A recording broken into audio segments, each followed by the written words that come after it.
ನನ್ನ ಹೆಸರು ಲತಾ ಅಂತ, ತುಮಕೂರು.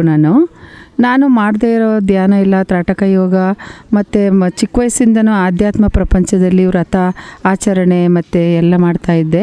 ಆದರೂ ಕೂಡ SSY ಎಲ್ಲ ಮಾಡಿದೆ. ಆದರೂ ಕೂಡ ನನಗೆ ಜೀವನದಲ್ಲಿ ಯಾವುದೇ ನೆಮ್ಮದಿ ಸಿಗ್ತಿರಲಿಲ್ಲ. ಯಾವಾಗಲೂ 1 ತಿಂಗಳಿಗೆ ಒಂದ್ಸಲ 2 ತಿಂಗಳಿಗೆ ಒಂದ್ಸಲ ತುಂಬ ಅನಾರೋಗ್ಯಕ್ಕೆ ಒಳಗಾಗ್ತಾಯಿದ್ದೆ. ಯಾವಾಗಲೂ ಆಸ್ಪತ್ರೆ, ಮಾತ್ರೆ, ಮೆಡಿಸನ್ ಅಂತ 30 ವರ್ಷದ ಮೇಲೆ ಯಾವಾಗಲೂ ನಾನು ತಗೋತಾ ಇದ್ದೆ. ಯಾವುದರಿಂದನೂ ನನಗೆ ಪರಿಹಾರ ಸಿಗಲೇ ಇಲ್ಲ. ನಾನು ಎಲ್ಲ ಮಾಡಿ ಸಾಕಾಗಿ ಕೊನೆಗೆ ನನಗೆ ತುಮಕೂರು ಆಸ್ಪತ್ರೆಯಲ್ಲಿ ಡಾಕ್ಟರ್ ಮಮತಾ ಅಂತ ಇದ್ದರು. ಅವರು ನನಗೆ ಈ ಧ್ಯಾನನ ಪರಿಚಯ ಮಾಡಿಕೊಟ್ಟ ನಂತರ ನಾನು ಅಂದಿನಿಂದ 1 ವರ್ಷ 3 ತಿಂಗಳಾಯಿತು ನಾನು ಅವತ್ತಿನಿಂದ ಧ್ಯಾನ ಮಾಡ್ತಾಯಿದ್ದೀನಿ. ನನಗೆ ತುಂಬ ಅನುಕೂಲ ಆಗಿದೆ. ಅಂದರೆ ನನಗೆ ಅನಾರೋಗ್ಯದಿಂದ ನಾನು ಮುಕ್ತಿ ಹೊಂದಿದ್ದೀನಿ.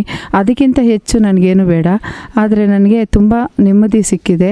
ಆದರೆ ನನಗೆ ಇವಾಗ ಈ ಆರೋಗ್ಯದಲ್ಲಿ ತುಂಬ ಚೆನ್ನಾಗಿದ್ದೀನಿ. ನಾನು ಆರೋಗ್ಯದಲ್ಲಿ ಮತ್ತು ಬೇರೆ ವಿಚಾರಗಳನ್ನು ಯೋಚನೆ ಮಾಡಿದೆ. ಮತ್ತು ಯಾವಾಗಲೂ ನಾನು ಅನಾರೋಗ್ಯವಾಗಿದ್ದೀನಿ, ನಾನು ಸತ್ತೋಗ್ಬಿಡ್ತೀನಿ ಅನ್ನೋ ಭಯ, ಮತ್ತು ಮನೇಲಿ ಮಕ್ಕಳನ್ನ ಏನು ಮಾಡೋದು ಅನ್ನೋ ಭಯ ಎಲ್ಲ ಇತ್ತು.